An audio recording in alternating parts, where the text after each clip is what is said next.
no somos tan efectivos y el poder del Espíritu Santo no se refleja en la iglesia? ¿Será que Dios ha perdido capacidad? ¿Será que Dios ha perdido poder? ¿Será que el Evangelio ha dejado de ser poder de Dios para salvación a todo aquel que cree? Algo está ocurriendo y yo estoy completamente seguro junto con usted que la falla no está en Dios.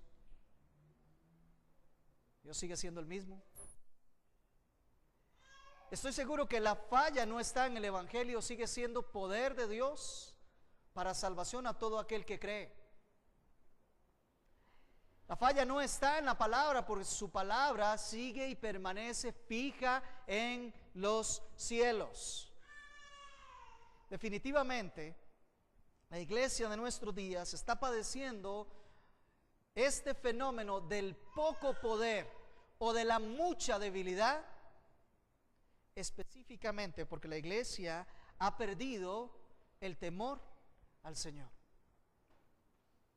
La iglesia ha perdido el temor al Señor. La iglesia no toma en serio al Señor. La iglesia no está conociendo a su Dios. La iglesia no está teniendo reverencia delante de Dios. La iglesia no se está comportando piadosamente. La iglesia está permitiendo pecado en medio de ella. La iglesia no está viviendo en santidad. La iglesia no está siendo obediente a la palabra de Dios.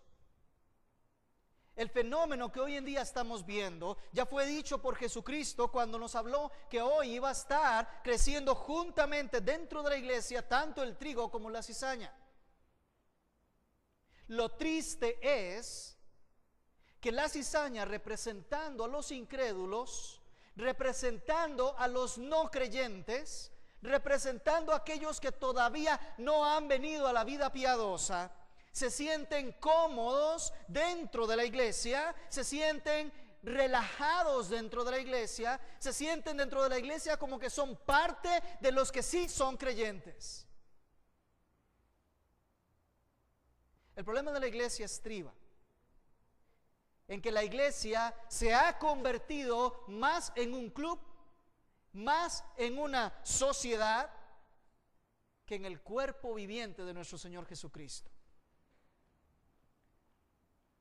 El hecho de que tantas personas incrédulas se encuentren dentro de nuestras congregaciones, y particularmente ya vamos a la aplicación, la nuestra, es porque se sienten muy cómodos. ¿Por qué la iglesia tiene tantos profesantes y tan poco creyentes? Porque los profesantes se sienten cómodos, se sienten tranquilos, se sienten relajados. Porque los profesantes viven de igual manera afuera que dentro de la iglesia. Porque los profesantes tienen un ambiente donde se les hace sentir bien. Y la iglesia, buscando tener más adeptos, equivocando el camino, ha acudido a una serie de dinámicas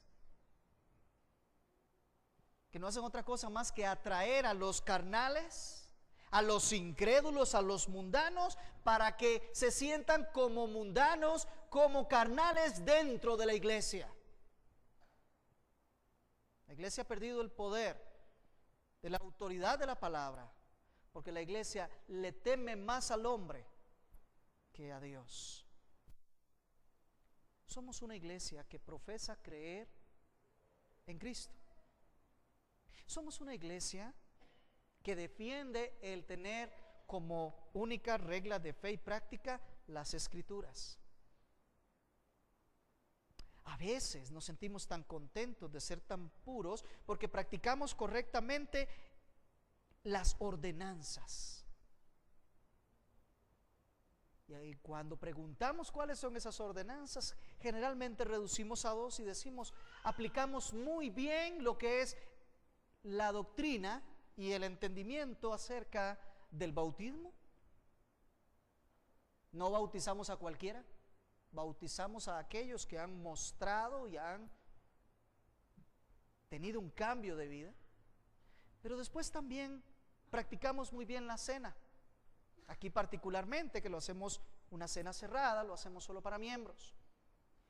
Y tratamos de mantenernos fieles al Señor en lo que Él ha enseñado a la iglesia. Pero yo quiero decirle algo.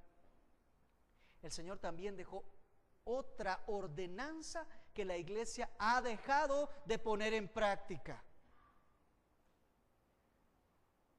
Y de esos 3 pilares, uno está fallando y por eso la iglesia es débil. Por eso el fenómeno de que tanto incrédulo se sienta cómodo dentro de la iglesia. Por eso el fenómeno de tan poca santidad. Por eso el fenómeno de vivir tan poco la vida cristiana y esa disociación entre lo que profesamos y predicamos y lo que vivimos. Y el Señor, tan amoroso como es siempre, hoy nos lleva a recordar cuál es esa ordenanza. Vamos por favor a Mateo capítulo 18, donde regresamos después de algún tiempo, por la gracia del Señor, para dar continuidad a la predicación en secuencia de este evangelio. Mateo capítulo 18. Solamente voy a recordar el contexto. El Señor ha expuesto claramente una parábola. Ha expuesto claramente una parábola donde un hombre que tenía 100 ovejas, de pronto se le pierde una y deja las 99 y va por aquella oveja que se había perdido, y cuando la encuentra se llena de gozo. Y se regocija más por la que encontró que por las 99 que no se habían descarriado. Y dice el verso 14: así no es la voluntad de vuestro Padre que está en los cielos, que se pierda uno de estos pequeñitos. Creo que ya estamos enfocados por donde veníamos. Ahora el Señor entra en el verso 15, que vamos a estar apenas rasgando el día de hoy. Son palabras del Señor Jesucristo. Dice: y si tu hermano peca, ve y repréndelo a solas. Si te escucha, has ganado a tu hermano. Quiero invitarle a que vaya conmigo en oración al Señor. Oh Señor, gracias por permitirnos este tiempo de adoración, este tiempo de enseñanza. Gracias por hacernos permanecer en ti. Pero Señor, al habernos comprado, nos has puesto en una posición de privilegio, porque habiendo sido perdonados de todo pecado y habiendo sido justificados por la fe, ahora tenemos paz para contigo. Ahora ya somos nuevas criaturas. Ahora ya las cosas viejas pasaron. Ahora somos llamados a vivir una vida digna de ese evangelio que nos ha transformado por la obra del todopoderoso y soberano Señor Jesucristo. Señor, en este caminar de transformación, hoy queremos que tú nos dejes bien claro, Señor, esta ordenanza. Abre nuestro entendimiento para comprender, pero abre nuestro corazón para aprender. Siembra tu semilla en nuestros corazones y no permitas que continuemos igual a como estamos en este momento, sino que vertida tu palabra en nuestros corazones, ella edifique, oh Señor, tus propósitos y tu carácter en nosotros, para salir diferentes, para salir transformados por tu obra regeneradora. Lo pedimos con toda reverencia y temor delante de ti, pero con la esperanza puesta en esa obra perfecta ya concluida de Cristo nuestro Señor. En tu nombre, oh Jesús, hemos orado. Amén y amén. Indefectiblemente, cuando llegamos a este texto, todos llegamos a la conclusión de que el Señor empieza a referirse a la iglesia en términos de la disciplina. En términos de disciplina. Fíjese que el Señor habla de un hermano que ha pecado y otro hermano que recibe, sea la consecuencia o sea la comunicación, y cómo se debe proceder, porque si hay algo que la iglesia no debe tolerar en ningún momento es el pecado.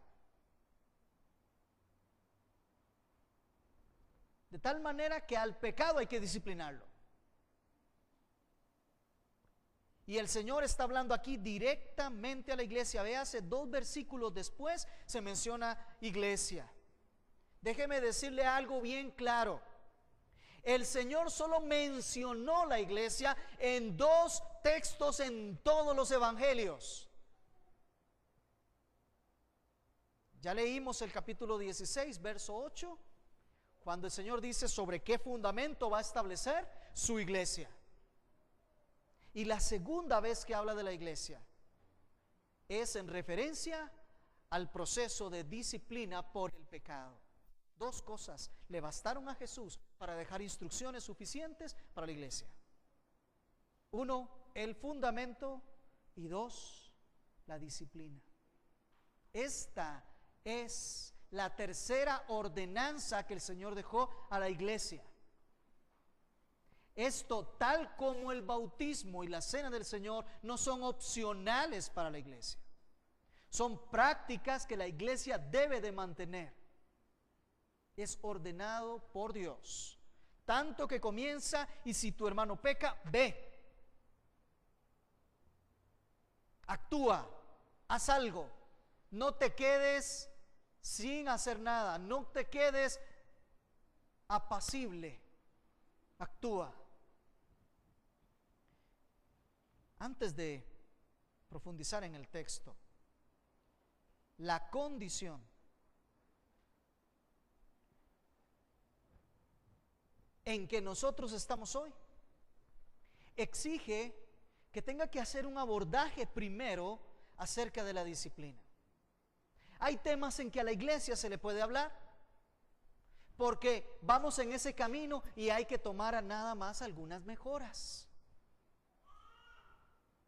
Pero hay temas en que la iglesia ha estado dormida y se requiere ser despertada. Particularmente este tema a la Iglesia Universal del Señor, pero ahora nos toca nuestra parte, a nosotros como iglesia local.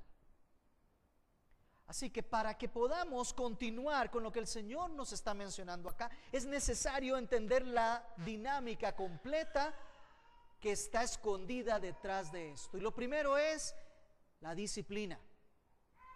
Mi primer punto es la disciplina en general. El título de esta predicación es la disciplina eclesiástica. Para que podamos entender la disciplina dentro de la iglesia, primero tenemos que entender en términos generales acerca de la disciplina. Y amados hermanos, lo primero que nosotros tenemos que comprender para que veamos la importancia, la necesidad y la urgencia de la disciplina es que Dios es santo y nos exige santidad. Dios es santo y nos exige santidad. Mire, la clase de Dios que nosotros tenemos es definida en la Escritura como santísimo o santo, santo, santo. Recordemos la experiencia, por ejemplo, de Isaías cuando se presentó delante del Señor y él escuchó que era mencionado a Dios como santo, santo, santo, y él cayó de inmediato ante la santidad de Dios, ante la pureza de Dios, ante lo sublime de Dios. Moisés tan solo pisó el lugar donde estaba la zarza ardiendo, donde se manifestaba, por decirlo en algún término, el borde de la presencia de Dios, ni siquiera la presencia perfecta de Dios, sino solamente acercándose ahí, y ya con solo eso le fue exigido quitar las sandalias de sus pies. Porque el lugar donde Dios está es impactado por la santidad de Dios, y ese lugar es santo. La Escritura nos narra que Moisés, cuando se presentaba delante de Dios y tenía tiempo de comunión con Él, luego bajaba y el pueblo no resistía ver a Moisés al rostro, porque su rostro resplandecía, había sido impactado por la santidad de Dios, y su rostro entonces irradiaba esa santidad. Y él necesitaba ponerse un velo para poder hablar al pueblo, porque el pueblo no podía verlo, no resistía. Dios es santo, y Él exige de su pueblo que su pueblo sea un pueblo santo. Levítico capítulo 11, versos 44 y 45 dice: porque yo soy el Señor vuestro Dios, por tanto consagrados y sed santos, porque yo soy santo. No os contaminéis pues con ningún animal que se arrastre en la tierra, porque yo soy el Señor que os ha hecho subir de la tierra de Egipto para ser vuestro Dios. Seréis pues santos, porque yo soy santo. Al pueblo que acaba de sacar del pecado de Egipto, le dice: ustedes deben ser santos porque son mi pueblo y yo soy santo. Lo reitera en 19:2, hablando a la congregación de los hijos de Israel, y diles: seréis santos porque yo, el Señor vuestro Dios, soy santo. Y Pedro, escribiendo en primera de Pedro 1:16, vuelve a decir: porque el Señor nos dice: sed santos porque yo soy santo. Usted no puede leer la Escritura sin darse cuenta que Dios está llamándonos a la santidad, a la pureza, a la perfección. A Abraham se le dijo: anda delante de mí y sé perfecto, sé santo. Amados hermanos, si ustedes y yo estamos seguros de que el Señor nos adoptó y nos hizo para Él, y nos congraciamos con eso, y nos alegramos y le damos gloria y honra y agradecimiento a Él, tenemos que recordar que Él es santo, y Él exige que seamos santos. Lo reitera. Pero, ¿cuál es la realidad? La realidad es solo una, y es que el hombre es pecador. Pongámonos en los términos absolutos en que habla el Señor, porque estoy de acuerdo: cuando el Señor habla en términos relativos, hablemos en términos relativos, pero cuando el Señor habla en términos absolutos, hablamos en términos absolutos. El Señor dice: sed santos porque yo soy santo. Cualquier otra forma de ser de nosotros es no santa. Cualquier otra forma de ser de nosotros es pecadora. Todos hemos pecado, ¿no es cierto? Todos estamos destituidos de la gloria de Dios, ¿no es cierto? Todos nosotros nos hemos descarriado, a una lo hemos hecho. Miren, en vez de ponernos de acuerdo con Dios y alinearnos todos nosotros con Dios para ser santos, todos nosotros nos alineamos para descarriarnos. Eso es lo que hemos hecho. No llenamos el estándar de santidad de Dios. Gloria a Él, que Él vino y nos vio como nosotros estábamos, pero no nos sacó del pecado para que nosotros otra vez regresemos a vivir en pecado. Nos sacó del pecado para que nosotros ahora sí podamos vivir en santidad. A eso nos llama el Señor: a ser santos, a vivir en santidad. Mire, déjeme decirle algo importante. El libro de Job se entiende que es el primer libro que se escribió. ¿Ok? ¿Estamos bien? El primer libro antes de Génesis que se escribió en la Biblia es Job. No quiere decir que lo que ocurrió ahí ocurrió antes de Génesis, aclaro. Lo que ocurrió en Génesis, pues ahí al principio ocurrió antes que Job, que la vida de Job. Lo que sí se entiende por los escritores es que Job estaba viviendo más o menos en la época en que se habla también en Génesis. Es decir, al puro principio de la humanidad. Así apenas comenzó la humanidad, por ahí. Y los hombres ya tenían experiencia suficiente para darse cuenta que Dios establece disciplina. Cuando no hay santidad, Dios disciplina. Cuando no hay santidad, Dios disciplina. Cuando no hay santidad, sí, Dios disciplina. Mire lo que le dice el amigo de Job en capítulo 5, verso 17. He aquí cuán bienaventurado es el hombre a quien Dios reprende. No desprecies pues la disciplina del Todopoderoso. Ya había suficiente apenas en el capítulo 5 para que los hombres hubieran tenido tal experiencia que se dieran cuenta que es bienaventurado ser disciplinado por Dios para mantenerse en santidad.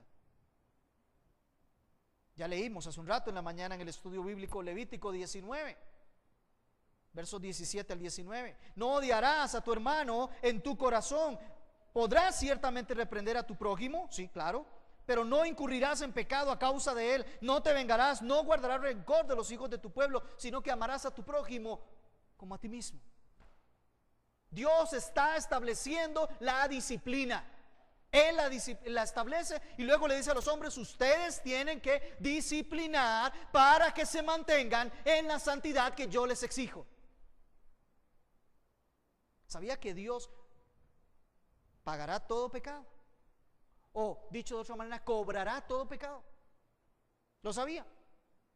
Es cierto que hay un texto en la Biblia que dice que Dios, habiendo pasado por alto, pero pasar por alto no quiere decir ya me olvidé de eso, lo paso por alto ahora, pero vendrá el momento en donde ya ahora sí vamos a poner cuentas. Toda alma que pecare, esa morirá. Y si todavía a este punto a usted no le queda claro que Dios exige santidad, le voy a decir que la palabra de Dios nos revela que solo hay un requisito para ver a Dios. ¿Sabe cuál es?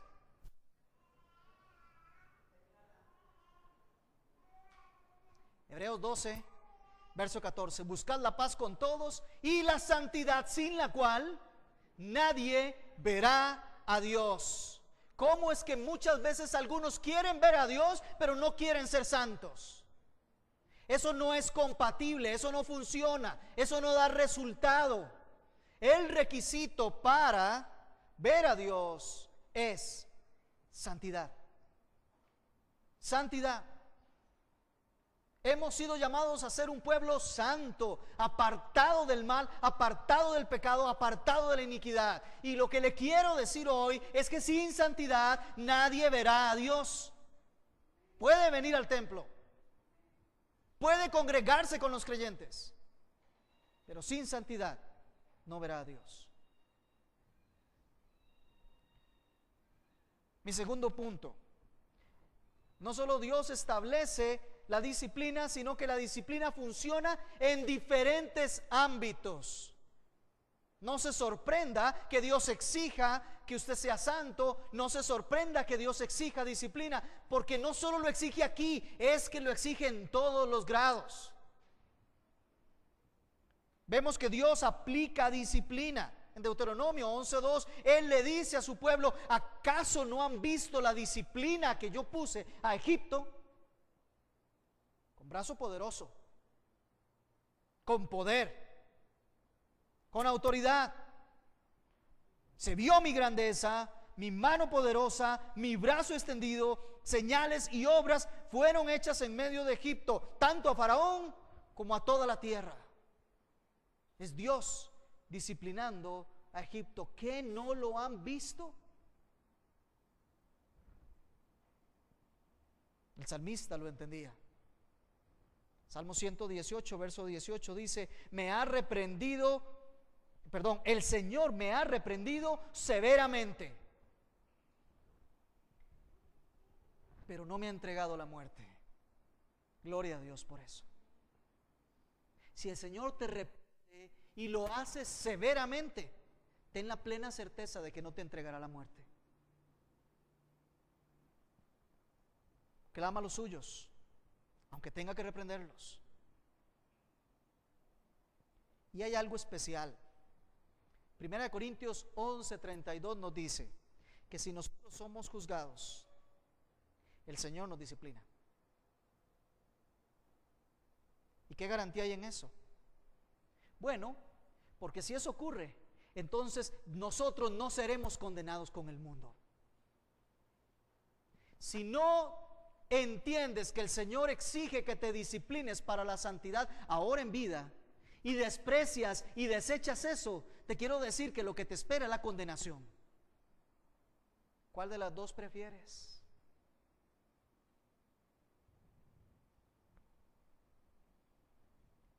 Dios mismo, Él disciplina. Él lo hace severamente. Él mismo lo hace con sus manos. Él hizo que se oscureciera el sol. Él hizo que vinieran las ranas. Él hizo que vinieran los saltamontes, las langostas. Él hizo que el río se convirtiera en sangre. Él mismo lo hace. Él reprende. Él lo hizo con el salmista y lo hizo severamente, y el salmista entendió. Él es el que lo hace para que no seamos condenados. Él disciplina. Un segundo ámbito de disciplina que el Señor establece, por supuesto, es la disciplina de los padres. Efesios 6:4: y vosotros padres, no provoquéis a ir a vuestros hijos, sino criadlos en disciplina. Y ahí amonestación o instrucción del Señor. No solo nos dice a nosotros los padres que debemos de disciplinar a nuestros hijos, sino que nos dice cómo. Nos da el contenido, qué temas son. Disciplina y amonestación del Señor. Todo lo que está en su palabra, amoneste, discipline. Ahí el Señor está estableciendo la disciplina. Proverbios 13:1 dice: el hijo sabio acepta la disciplina de su padre, pero el escarnecedor no escucha la reprensión. Evalúese, ¿usted es sabio o es escarnecedor? Evalúese de una vez. El hijo sabio acepta, escucha la reprensión, la disciplina. El necio lo desatiende. Ahí en la familia, ahí los padres, y por supuesto un tercer ámbito, la iglesia. Acabamos de leer: y si tu hermano peca, y si tu hermano comete pecado, y si tu hermano hace algo que no está conforme a la santidad de Dios, y si tu hermano hierra en el blanco, eso es lo que dice en el original, repréndele. O leámoslo de otra manera. Gálatas capítulo 6 verso 1: hermanos, si alguno es sorprendido en una falta, vosotros que sois espirituales, restauradlo en espíritu de mansedumbre, mirándote a ti mismo, no seas que tú también seas tentado. Si bien el Señor Jesús nos dice que hay un hermano que puede pecar contra mí y yo debo de reprender, allá también Pablo viene y complementa y nos dice: si ves que tu hermano comete un pecado, no necesariamente contra ti, comete un pecado, ve y restáurale. Todo pecado nos hace caer de la presencia y la santidad de Dios, y se requiere la disciplina. El Señor lo ordena, dice que lo hagamos. Él no soporta el pecado. Él exige santidad. Y para que nosotros lleguemos allá tenemos que ser disciplinados. Y quiero leerle los siguientes textos: Romanos 6:17, 2 de Tesalonicenses 3:6 y 14, 1 Timoteo 5:20 y Tito 3:10 y 11. Y se los voy a leer en secuencia para que usted vea qué tal es la reprensión, qué tal es la disciplina del Señor. Romanos 16:17. Y os ruego, hermanos, que vigiléis a los que causan disensiones y tropiezos contra las enseñanzas que vosotros aprendisteis, y que os apartéis de ellos. Segunda Tesalonicenses 3, versos 6 y 14. Ahora bien, hermanos, os mandamos en el nombre de nuestro Señor Jesucristo que os apartéis de todo hermano que anda desordenadamente y no según la doctrina que recibisteis de nosotros. Verso 14. Y si alguno no obedece a nuestra enseñanza en esta carta, señalad al tal y no os asociéis con él para que se avergüence. Primera Timoteo 5:20. A los que continúan en pecado, reprendedlos en presencia de todos para que los demás tengan temor de pecar. Tito 3, 10 y 11. Al hombre que cause divisiones, después de la primera y segunda amonestación, deséchalo, sabiendo que el tal es perverso y peca, habiéndose condenado a sí mismo. El Señor nos exige que nosotros seamos purificados. Él viene por una iglesia pura y sin mancha y exige que nos disciplinemos para que mantengamos la santidad.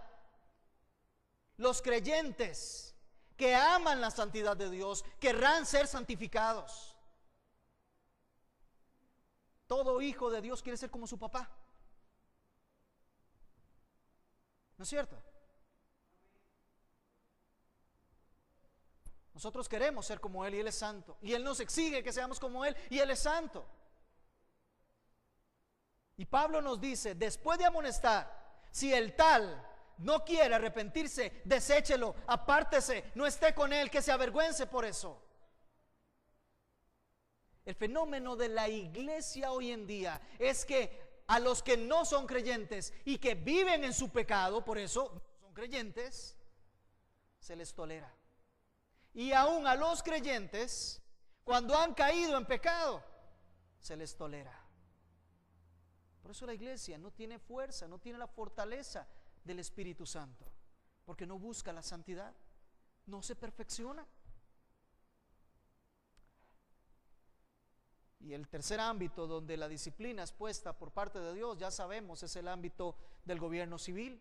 Romanos capítulo 13, que los magistrados están puestos precisamente para que aquellos que andan indisciplinadamente, ellos los disciplinen. La autoridad, el gobierno, el Estado. Ahora cabe preguntar aquí, ¿cuáles son los propósitos y por qué se justifica que haya disciplina? Muy bien. Lo primero, amados hermanos, es que la disciplina que nos lleva a la santidad es lo que verdaderamente honra a nuestro Dios. ¿Cómo podemos decir nosotros que honramos y glorificamos a Dios que es santo si nosotros no somos santos? Ni siquiera buscamos la santidad. No lo estamos honrando. Otra vez, 1 Pedro 1:16, sed santos porque yo soy santo. ¿Cómo se honra a Dios? En santidad. Buscando la santidad, viviendo la santidad, amando la santidad, disciplinándonos para ser santos. Se requiere, es necesario. Sin santidad nadie verá a Dios.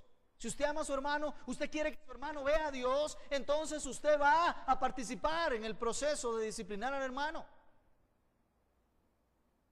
Si su hermano es usado por Dios para disciplinarlo a usted y usted verdaderamente entiende que usted quiere ver a Dios, reciba la disciplina. Desechemos el pecado, la maldad, busquemos la santidad. El texto nos decía, vivid en paz entre vosotros, buscad la paz y la santidad. Entonces, número 1, ¿por qué debe de ejercerse la disciplina en la iglesia? Y ahora estoy en el ámbito de iglesia. Primero, porque el nombre de Dios es santo y hay que honrarlo. Segundo, por el bien de la iglesia y del testimonio de la iglesia. ¿Han visto últimamente cómo la iglesia ha sufrido por personas supuestamente líderes de la iglesia que terminan diciendo al final de cuentas que ni siquiera eran creyentes o cristianos, o que ya dejaron de ser cristianos, como si tal cosa pudiera ocurrir? Dejaron de ser cristianos, es decir, el Señor vino, murió por ellos, Se entregó en la cruz del Calvario, los lavó en su sangre preciosa y ahora todo eso quedó sin efecto. Eso no es ni siquiera el evangelio. Pero estaban en una iglesia y eran pastores y eran líderes de adoración y demás. Porque se tolera el pecado en la iglesia y entonces hasta se ponen en posiciones de liderazgo a personas que ni siquiera son creyentes, que son pecadores, que tienen vidas de pecado. Por cierto, a este punto ya tuvo que haberse enterado que aquello de que a mí déjenme con mi propia vida y que ella haga como yo quiera, no es bíblico.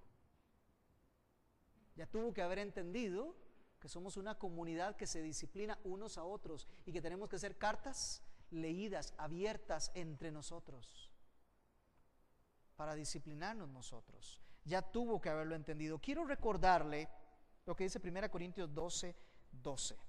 Porque así como el cuerpo es uno y tiene muchos miembros, pero todos los miembros del cuerpo, aunque somos muchos, constituyen un solo cuerpo, así en Cristo.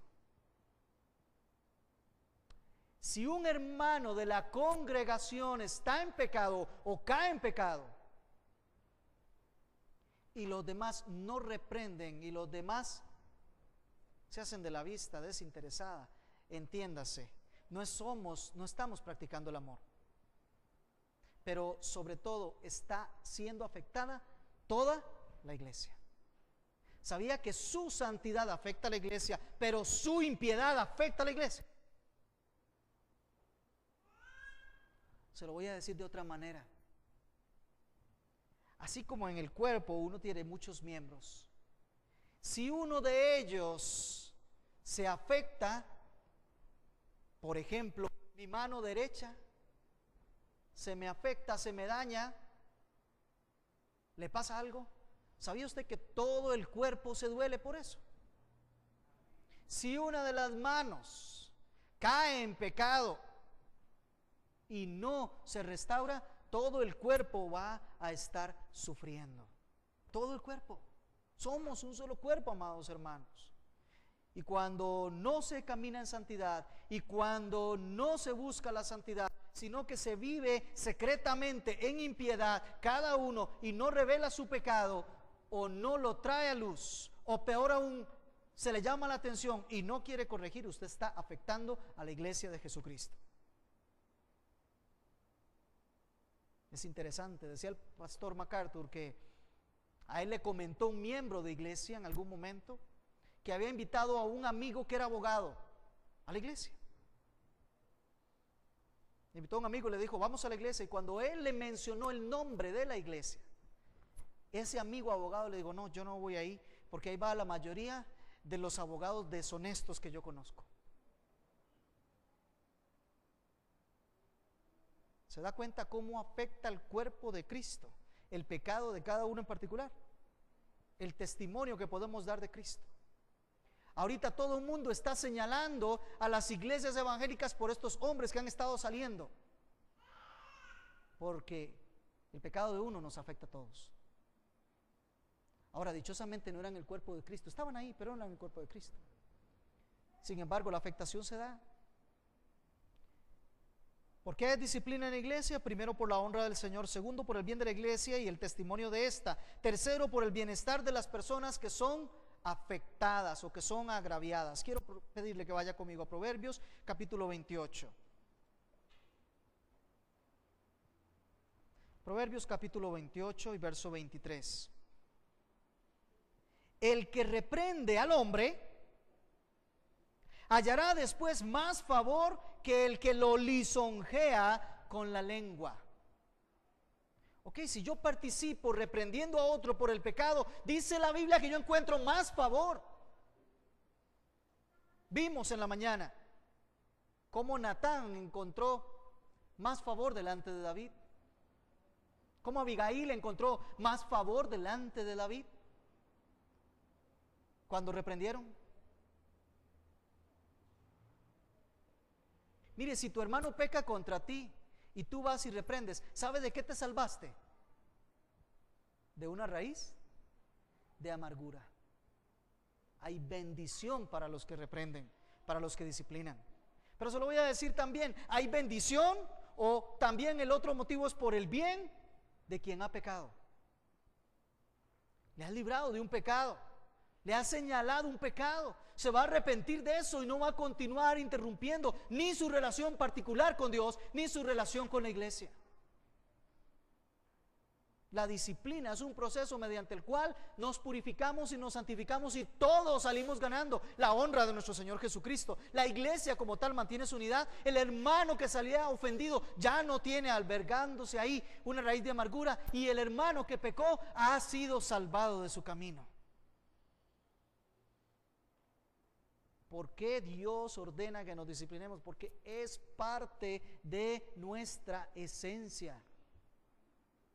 Todavía hay residuos de pecado en nosotros, todavía tenemos el cuerpo que nos lleva hacia el pecado. Tenemos que disciplinarnos para buscar la santidad. Cuarto punto, ahora sí, la disciplina en la iglesia. ¿Qué le parece si vamos a Mateo capítulo 18, verso 15? Y si tu hermano peca, ve y repréndelo a solas. Si te escucha, has ganado a tu hermano. Vamos a ver 4 cosas brevemente. Siempre el tiempo tiene problemas conmigo. 4 cosas. Número 1 dice, si tu hermano peca. Aquí nos habla de un tiempo perfecto para aplicar la disciplina. Si tu hermano peca, ve y repréndelo a solas. ¿Cuándo? Cuando pecó. No dice espérese a la semana siguiente, no dice espérese unas horas o déjelo un mes a ver qué pasa. Porque mientras pasa ese mes, el hermano que fue ofendido por ese pecado va a empezar a pensar en aquello, ¿verdad? Y a querer empezar a darle ganas de algún tipo de desquite, ¿verdad? Y puede dar lugar a la murmuración, ¿por qué no al chisme? Y tantas otras cosas que hoy está sufriendo la iglesia. Si tu hermano peca, y dice la versión Reina Valera, contra ti, esta versión se fue a unos mejores manuscritos en donde no está contra ti. Pero bueno, independientemente, si tu hermano peca, ve. De una vez, ¿te diste cuenta del pecado? Ve. ¿Te ofendió en este momento? Vaya de una vez. No se ponga el sol. Vaya de una vez. Es ahora. El tiempo perfecto para la disciplina es aquel momento en que se ha cometido el pecado. Es en ese momento que la iglesia tiene que disciplinar. Y cuando me refiero a la iglesia, fíjese que ya ahora va a decir aquí de seguido quiénes son los que hacen eso. Segundo punto, ¿quiénes participan en la disciplina? Bueno, participan 2 creyentes. 2 creyentes. Si tu hermano peca, ojo la connotación, tu hermano, no el incrédulo. Si tu hermano, el otro creyente, porque tú también eres hermano, los 2 son creyentes. Si tu hermano peca, ya le digo, con el aditamento contra ti que trae la Reina Valera y algunas otras versiones, si peca contra ti, los 2 son hermanos. Ve tú y repréndele estando a solas. ¿Quiénes participan en ese proceso de disciplina? No la esposa de ninguno de los 2, ¿verdad? Ni el esposo, ni el hijo, ni el papá, ni el pastor, ni el líder. Ellos 2. Hay que proteger la confidencialidad. ¿Cuánto daño hace cuando sacamos a veces a la luz alguna cosa y se malinterpreta? El Señor es cuidadoso. Y si bien nos dice que el tiempo perfecto para la disciplina, para la reprensión, para la llamada de atención es cuando se comete el pecado, también nos dice es ustedes 2 directamente, nadie más. Qué bueno es que usted se dio cuenta que el hermanito aquel o la hermanita aquella o lo vio o la vio. No se vayan del pastor a decirle, hermanito, vieras que vi a la hermana, viera que vi al hermano, viera que me enteré. No, eso no dice el texto, ¿verdad que no dice eso? El texto dice que si usted se dio cuenta, por favor, vaya usted. Mire, pero fue a mí el que me ofendió. Sí, vaya usted. Eso se llama Evangelio del Señor Jesucristo. No lo habías ofendido tú a él. No eras tú el que habías pecado contra Él y Él fue el que te vino a buscar. Ese es el Evangelio. Ve tú que fuiste ofendido, ve tú. Ahora, digamos que el pecado no es directamente contra mí. Yo veo que cometió pecado, pero es contra otra persona o en otro sentido. Entonces no apliques Mateo 18:15. Aplica entonces Gálatas capítulo 6 verso 1. Y si ves que tu hermano comete una falta, ve tú. Quedamos exactamente en el mismo punto. Ve tú, restáurale, vaya. Dígale al hermano, hermano, vea qué peligro, usted ha pecado delante de Dios en este sentido. Póngase a cuentas con Dios. Si el hermano es un verdadero creyente, tiene el espíritu de humildad que es el espíritu de Cristo, porque en él mora el espíritu de verdad, y entenderá que es así, irá al Señor, pedirá perdón, confesará su pecado, se arrepentirá. Y esto es de todos los días. Y si tiene que ir y pedir perdón o hacer restitución a alguna persona, va y lo hace. El Señor quiere que seamos santos, que no toleremos el pecado. Y no se debe de tolerar el pecado. Participan los dos hermanos, el pecador, el creyente pecador y el creyente afectado. ¿Y cuál es la forma apropiada de disciplinar? Ahí lo dice: repréndelo a solas. Busque un momento. Mire, una oportunidad. Yo tuve que decirle algo a alguna jovencita por acá de su vestimenta, y se lo dije a solas en medio de todos nosotros. No hacía falta que todos se enteraran. Aquí en medio de todos, ahí saqué un momentito, se lo dije y solo la persona entendió. Y por la gracia de Dios cambió. Amados hermanos, es a solas, porque no es para ridiculizar, es para corregir, es para restaurar. Este es el primer paso, entendemos. Luego vienen otros pasos que Dios mediante podremos verlo los próximos días. Pero veamos el propósito. Dice: si te escucha, has ganado a tu hermano. Si te escucha, has ganado a tu hermano. Qué interesante, ¿no le parece? El propósito de la disciplina es ganar. Es que el hermano continúe en comunión. Y yo también. Por eso cuando vamos a restaurar es con espíritu de mansedumbre. Ya lo leemos Gálatas 6:1. Con espíritu de mansedumbre. Usted no va a ir a disciplinar a alguien que es inferior a usted para que se pueda parar como superior y con una actitud arrogante decirle: usted ha pecado, arrepiéntase. Usted está corrigiendo a alguien que está en el mismo nivel que usted. Usted está corrigiendo a un hermano. Recuerde que tanto él como usted están expuestos al pecado diariamente. Usted corrige, reprende, amonesta, porque sabe que en cualquier momento viene también para atrás. Todavía estamos en este cuerpo, todavía el pecado se presenta. Así que cuando amonestemos, amados hermanos, cuando lo hagamos, porque yo tengo la esperanza de que después de esta predicación el Señor haya cambiado nuestros corazones. Cuando lo hagamos, hagámoslo en el nivel de un hermano, no en el nivel de un superior. No. Estamos en el mismo nivel. El día de mañana usted va a ser reprendido, va a ser amonestado, va a ser disciplinado. Pero el fondo del asunto, el propósito es que mantengamos la comunión con la santidad de Dios.